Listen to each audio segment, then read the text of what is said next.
going on, guys? This is Ethan, the Games Jester here, back with another game that we're going to be talking about, a kind of a classic, and that is going to be Power Grid. So this is published by Rio Grande Games, Friedemann, Friese, classic design. Probably a ton of people have heard of Power Grid, played Power Grid. This is actually the second version of it. There's the original Power Grid. This is Power Grid Deluxe with North America and Europe. So yeah, I'm going to set this one down here. It's probably not going to stand there.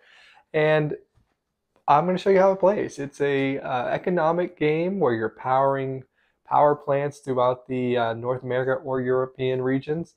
So let me first show you how it plays, and we'll come back here with those final thoughts. Here we go. Okay, here I have a game of Power Grid set up for 3 players. To begin the game, each player is going to get $50 worth of Electro, or 50 Electro to start the game. That's the currency in the game. They'll also get one of these nice generation of money cards that will tell you how much money you'll get when you get the money in the bureaucracy phase. We'll also be setting out a number of these factories here, power plants, to generate power for our cities. There's some deck construction that goes with that as far as shuffling a certain amount of the dark colored cards in, such as this here, along with these light ones, and then you'll put a step 3 card at the bottom. We are playing on the North America map. There's a double-sided map here, so the other side is Europe. There's a slightly different rule set there, but most of what I'm going to show you here carries over to that game. Also, each player will place one of their generators, which looks like one of these, and you'll have one of those on the cities track here, as well as randomly choosing player order, and you'll track that down over here. Also, there are some oblong barriers that will come in the game. You've got one of these white ones and a black one, and you'll place that out on this city's track based on the number of players, and these will be the points in the game where step 2 and step 3 will activate respectively. You'll also lastly place out some of these starting resources, again based on the map side. Certain resources will be filled in, others will be blank. So here we don't get coal in the level 1. We actually don't get any resources level 1. You do get some coal here, the 2 price, but none of the other gas, oil, or nuclear power. And then that slowly starts to fill in until the very end. And actually there is no gas here in the last section. All right, and so again, this 3-player game. You will place out the appropriate player count marker here to show what resources will generate when we get to that base. This is again for 3 players, North America side. Here's the Europe side. And then there are other for the 6-player, 5-player, 2, and 4. All right, so after that, you are ready to go. So in Power Grid, the winner of the game is going to be the player that powers the most cities when the end game is reached. And the end game will happen when someone gets to 17 cities. The following phase, when we generate power, whoever has powered the most cities is going to be the winner of the game. So it's not whoever has the most money like most economic games. It's strictly about powering the most cities. So when you begin the game, you will designate 3 contiguous areas that the players will play in. So for this example, we're just going to use this purple area down here, this orange area here, and this green area here. Now there are 7 total areas on this side of the map, so any combination of these 3 will work. With more players, you might use 4 or 5 areas, but the players will always not be using some of them even with a full player count. All right, and so to begin the game, you'll determine player order randomly. After the first turn of the game, that random order is chosen. The rest of the game will follow the player. Whoever has the most cities on this track is going to be first player. If there are 2 players tied, then the player who has the largest power plant, which are going to be these cards here, will break that tie and become the first player. And then you will set player order in that order. So whoever has the second most cities will go next, third most, etc.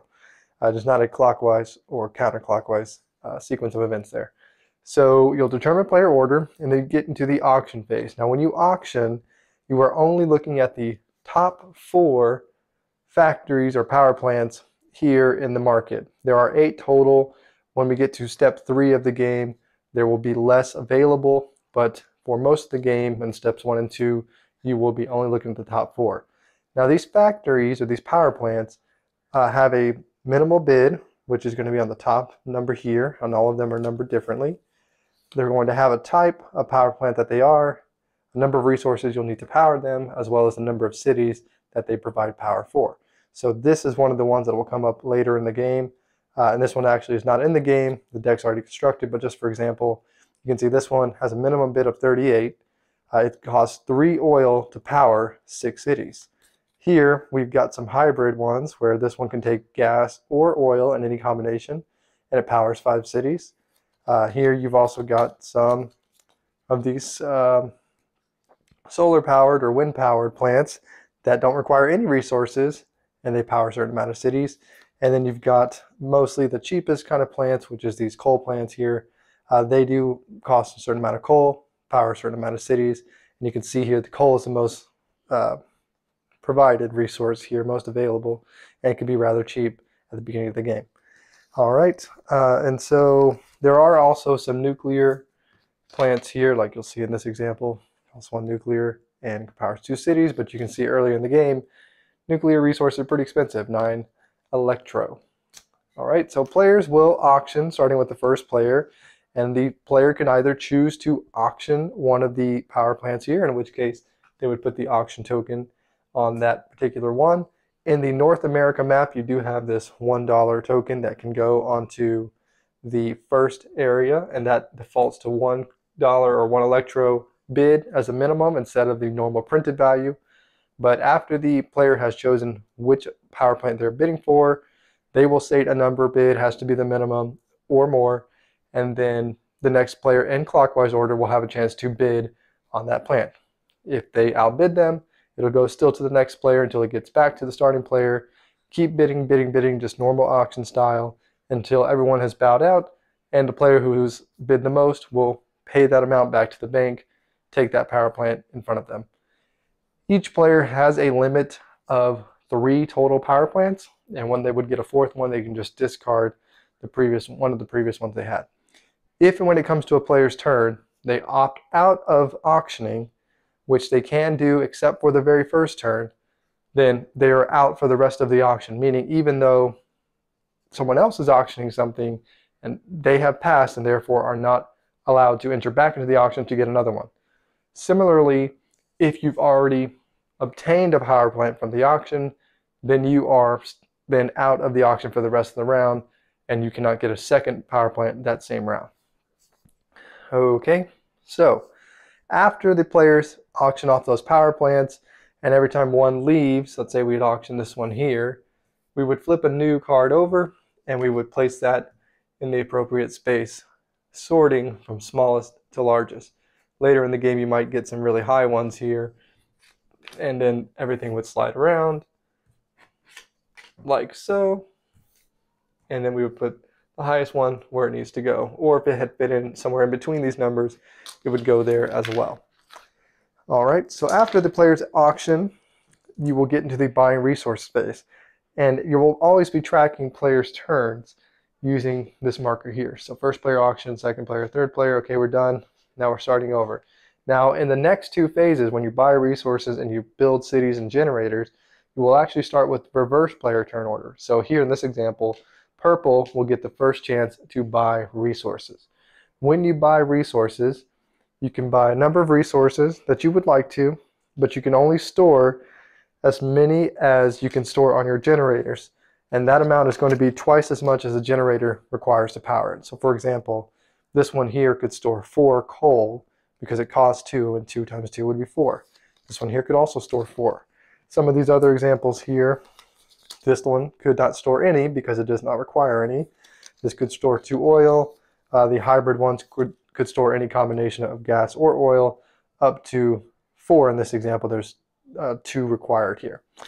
All right, so players will buy those, and anytime you buy, you purchase from left to right. And you'll notice the further to the right they get, the more expensive things cost. So the benefit of maybe not being first is, as the third player, you will get the cheapest coal. You could buy 4 of these right off the bat. That'll cost you 2 times 4, 8 electro. But the next player, if they wanted to buy 4, would cost them 12. And electro is very important in this game because you'll need to do that. You'll need to have it available to auction as well as to build these cities and generators. So after players buy their resources in player order, from reverse to first, then they will go into the building generators phase. When players build generators, the first one they place on the board can be anywhere they would like to start, And the initial cost in step 1 of the game is going to be 10 electro, which is kind of hard to see here, but it's 10 for step 1, 15 for step 2, and 20 for step 3. Let's say we had built this one here in Oklahoma City. Then the next time this red player would build, they would need to build in a paying the routes in between until they wanted to place the next one. So for example, they could place 7 plus 10 to build another generator in Dallas-Fort Worth. They could even skip Dallas-Fort Worth if they really wanted to by paying 7 plus 9, 16, and then the 10 over here in San Antonio, and they would place it down there instead. Players can go through other players by paying that route cost, but depending on what step they're in, they cannot go to the same place. So in this example here, if the purple player had started here in Dallas, the red player was in Oklahoma City, they could not place another generator in Dallas-Fort Worth, even if they had funds to do so, until we got to step 2 of the game. But again, they could go 7 plus 9, 16, plus 10 more, 26, and place it down here if they wish. All right, and so players, again, in reverse turn order, will be placing their generators out. They can place as many as they would like to. As they place those, they will track their progress on this track here and move them up appropriately for the number of cities placed. And then the players will power their plants. So firstly, they're going to check how many cities that they can power by paying the resources on these cards. So for example, if we had the 2 here and the 2 here, that would be enough to power 2 cities for the red player. The red player does have 2 cities, and we would then consult this card here to see how many 2 cities produces. So 2 cities is 33 electro. They would take that from the bank, pay their resources. You can only use each generator 1 time, so even though this could hold up to 4 coal, I can only use it once this round, which would be 2 coal, and the other 2 would stay for next round. All right, so every player will do that. They'll get their electro. We will resupply the resource market based on this here. And so in step 1, we'll put 2 more coal, 2 gas, 3 oil, 2 nuclear power. Step 2 would be 5, 2, 1, 1. And step 3 would be 2, 4, 3, 2. All right, and then we would update the power plant market. So in step 1 or 2, the highest numbered one here would go to the bottom of the deck, which is where the step 3 card is. And then this would slowly push up until we eventually will reveal the step 3 card, in which case that step would begin. Now, most of the time, before you get to step 3, you will activate step 2. So step 2 happens as soon as a player breaches this barrier here based on the player count. So in this 3-player game, it would be 7 cities.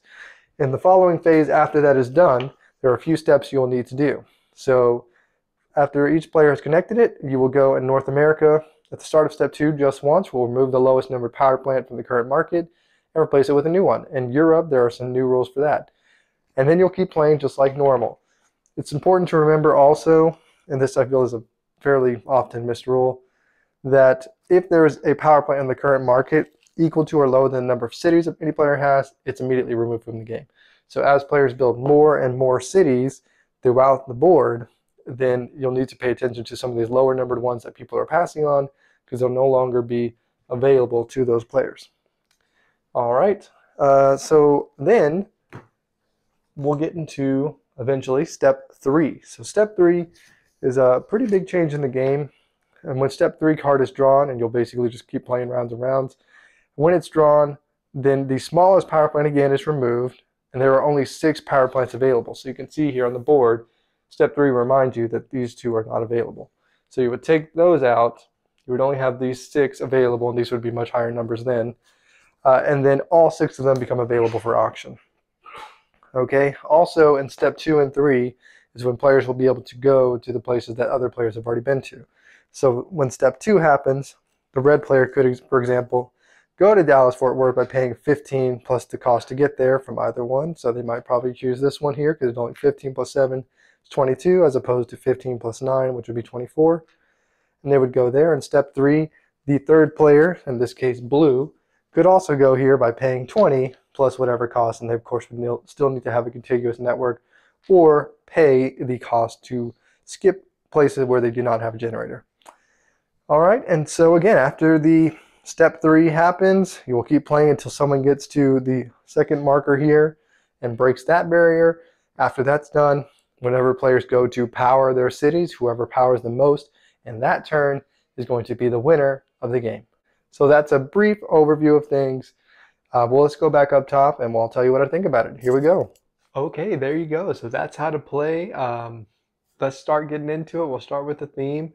The theme is unique. It's cool. It's kind of dry, right? I mean, I don't have a job in the energy sector or power plants, things of that nature, but it's unique. I mean, I certainly don't see a lot of games about power plants and power grids. So in that sense, it's pretty cool. And then what you're doing does kind of make sense as far as the economics of the game, with obviously when you buy things cheaper, then it makes it more expensive for other people.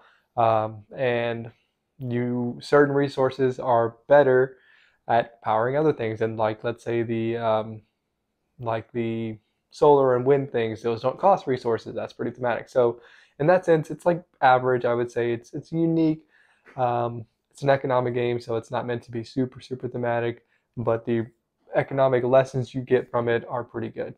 As far as the production goes, it's hit and miss on this particular one. So this is the deluxe version. It's meant to be a little bit of an upgrade on the original one. Some of the main differences are, in the original one, I think they had trash as a resource instead of coal. They've got coal here. The little wooden bits are really cool. There's like these little red nuclear looking symbols and the little gas and the oil bits, and the coal's fine. The money, I think the original one maybe had paper. This one's got the coins, or the little chips. They're okay. They're kind of hard to see, to be honest with you. There's like the dark green 50, the bluish, dark blue. It's almost black. 10s, and then like this light green 5s, only a few of those in the gray ones.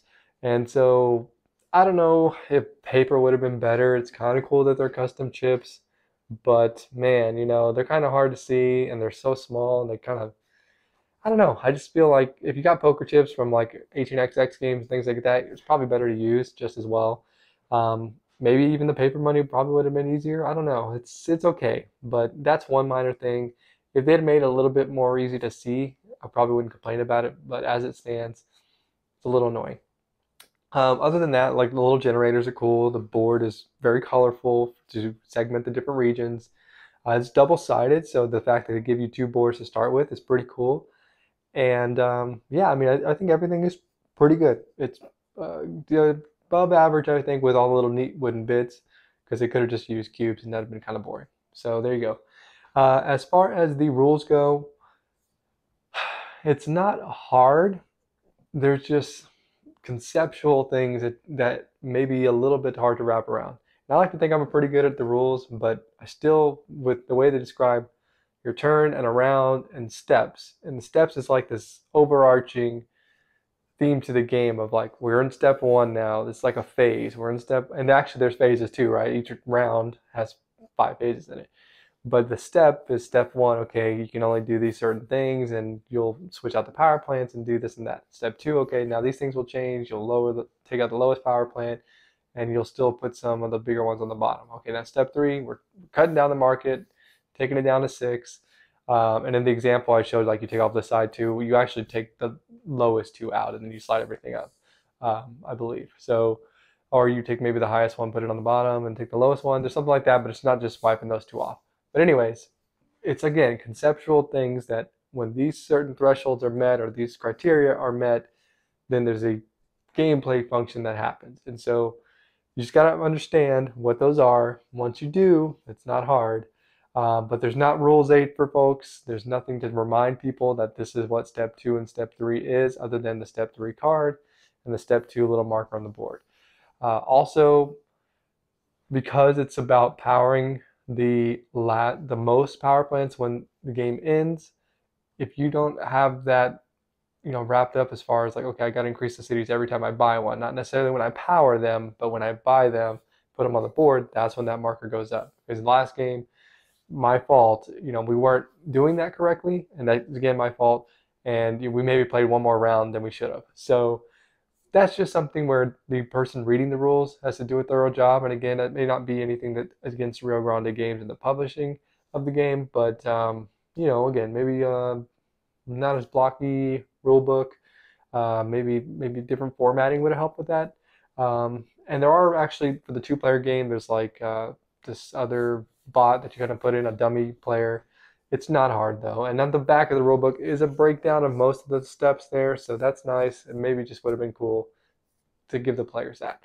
But yeah, as far as gameplay goes, it's where the game shines. For being a classic game at this point, boy, it's still really strong. You've got this really good angst in the game of, if I go first, I have to choose which power plant to auction. And yes, that's kind of cool because I can, see what people are interested in and maybe back out of the auction if I don't want it, then maybe get it for cheaper if I can make it somehow all the way through. But on the flip side, you might see the first four and they can be nothing that you want. And then the fifth power plant is the one that you do want. But if you opt out, like I'm not auctioning one on my turn, then you are out. Versus if you were second, third, fourth player, you just choose not to bid on the one that was auctioned. You can still auction on your turn or come back out on someone else's until it gets to your turn and you pass on the auctioning itself, not bidding on someone else's auction, but making an auction, then you can still come in. So as the first player, that can happen. It happened to me a couple of times. It was like these resource-free plans, like on the fifth spot right there. As soon as the new card came over, it was in the valuable market, but I couldn't get it. So I kind of had to like make the decision to pass or bid on something I really didn't want to and hope that somebody else wanted it. And of course they didn't. So that can happen. But that's just, good design. It's a good angst. And on the flip side, if you're first, then you are going last when it comes to putting your cities out and buying the resources. And so that's another thing too. It may not be good to be first. In most games, first is amazing because you are doing pretty much everything first and it's very powerful. Here, yes, kind of in the auction, it can be somewhat good, but oftentimes it can be kind of bad. Also, it's almost better to be last until the end of the game because you can get the first dibs on those resources, and those 2 or 3 cost electro differences can win you or lose you the game. If you're not accounting right and doing your math and budgeting appropriately, then you could totally, blow it at the end because you didn't account for the resources you may need. And then even in the auction too, you might get bid up on something that the other player doesn't even want. And you have to know, like, is this something they really, really want? Or is this something I really, really want that I'm willing to pay this amount that we get to? I think last game we got to some ungodly amount of like, it was a 50 plant, maybe like 50 minimal bid, and we got to like 120 or something. I had to bow out, and then that player didn't even win because they forgot that even though they could now power 17 plants, they didn't have 17 cities out there. So I didn't win, they didn't win, someone else won, and we were like, ugh. So it's just, again, one of those things you have to be aware of, and it's just a really strong design here as far as that goes. It's one of the best economic games out there. It's a modern classic for that very reason. It just does a really good simulation there. As far as the time goes, this is where it can be kind of long. There can be a little bit of AP when it comes to those auctions, especially when it gets down to the end of the game, because every electro counts. You really got to think like, okay, if I bid 70 instead of 69, will I still have enough if James takes this and Deborah takes that? Okay, or what is Deborah's plants? Maybe she's not even going for the resources I am. Am I in my like own monopolized market here where I have control of all the resources, no one really cares about them? Or is it a competitive market where we're all going for coal and I need to really think about if they buy more than they need just to screw me over, is that going to affect what I can do? So it's that thinking, and that can kind of slow down the game a little bit with the AP. Same thing with like doing the math on the buying the cities and the building the generators out. If someone cuts you off, maybe then you've got to rebudget your money. Like, okay, well, I can't go to San Antonio now. I need to maybe pivot and go up to Oklahoma City instead. And what's the cost of doing that? Or what's the cheapest route? If I go this way first, then I can buy this one here, and that's maybe 2 electro difference than if I go this way and into that same spot. So all of that kind of adds up over time and can make, this says 120-minute, 2-hour game. So if you're playing with 4, probably 2, maybe 2.5. You're playing with 6, I don't know. I mean, it might be like 3. I haven't played it with 6. I've only played it with 4 and 2. 2 is like an hour and a half. 4 is probably like 2 to 2.5. So it just depends on your group. But be prepared. I certainly don't think you're getting anywhere below the 120 with 4 or more players. As far as the variety goes, it's pretty good. You're going to take out some power plants every time. You're going to be coming up with those in different orders. The regions that you choose will change the game slightly, not a huge amount, but which 3 regions or 4 regions you choose to use will, those routes might be more expensive than, this other region's routes. Of course, player order in the game. If you're first throughout the game, it's going to be a very different experience than if you are last throughout the game. Do you want to maybe focus on the power plants that don't require resources or as many resources, or you get the ones that need a lot of resources but they're cheap? A coal, especially in most games, it's going to be like 2 coins or 2 electro or maybe 3. You can buy a bunch of them. So you can kind of look at that. You can flip it over, play Europe. Now the base original Power Grid had a ton of expansion maps, and I think on BGG there are some like forums and player submitted rules to like include the deluxe rules with some of those maps. I don't know for sure. That would be cool if there was maybe more deluxe specific maps, but as far as I know, there's not. So that's kind of one maybe bummer. And maybe it'd be cool to have a little bit more maps, but the Europe and North America are not even just different. They have slightly different rules, and that kind of helps too. But yeah, there you go. I mean, Power Grid is still a great, great, great game.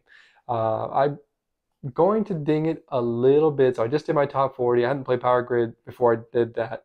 I think Power Grid was pretty high up there. I'm probably going to be at an 8 now. I was at a 9. I still really love Power Grid. But I have played some newer economic games that I like a little bit more.